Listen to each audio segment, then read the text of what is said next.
All right, traders, Mike here with the watch list video for Friday, June 30th. It's worth noting, Monday, I believe the market closes at 1, and Tuesday the market is closed. So we're looking at low volume summer, and now we're looking at Friday before, not before a 3-day weekend, but I would think a lot of people are going to take a 4-day weekend and not trade the half day on Monday. So I expect it to be pretty dead. You can see the SPY was green today. The Dow was up like 270 points, but it just didn't really feel like the market was strong. It felt like nobody was trading.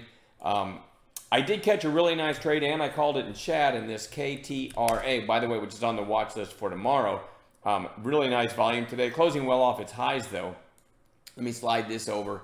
There's my post in chat. I wrote KTRA 5's buy zone whole number flush watch. That was after this move, and it was coming back down. So I'm looking for it below the whole number 4, which is right about there, in the 5's buy zone between the blue and red line, the 8 and the 20, right?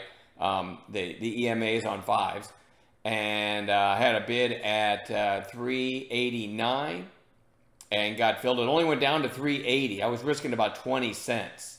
And my best sell was at 497, 3 cents from the high of day. I always sell into upside shape. That was a pretty neat trade. And I hadn't done, that might be my only trade today. I'm not even sure. I think it was. I sat around thinking, well, I'm not going to find anything. And then this thing just showed up and gave everybody the idea. Also pointed out that it was low float. Pointed out it topped at 450, which was a half number right there, right? So my thinking was buy zone, maybe we get back through 450. And you can't see it on this chart, but the 200-day was at about 518. So I thought it might make a move there. And you see I wrote that in chat too.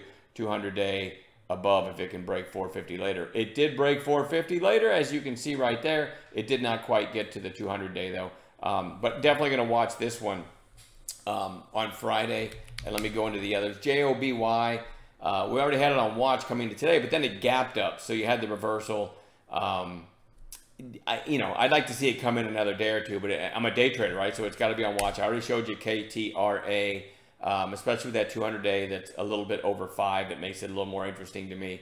NERV, by the way, the 200-day isn't on that chart. You didn't see it, but I keep it on a different chart. NERV is weird looking. I had the big rip yesterday, quiet inside day to day, but again, I'm a day trader. I'm going to keep that one on a chart.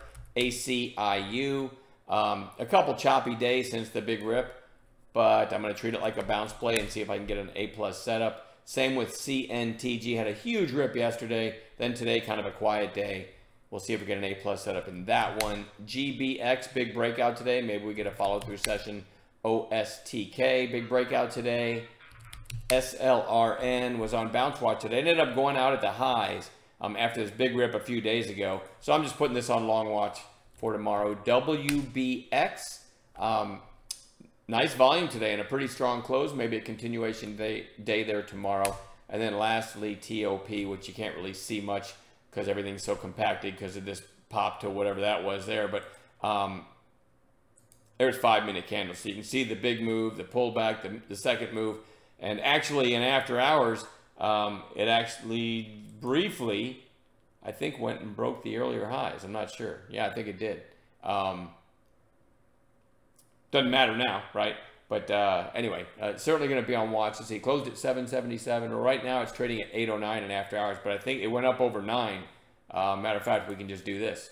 Go to after hours, switch to 5s, or it's already on 5s.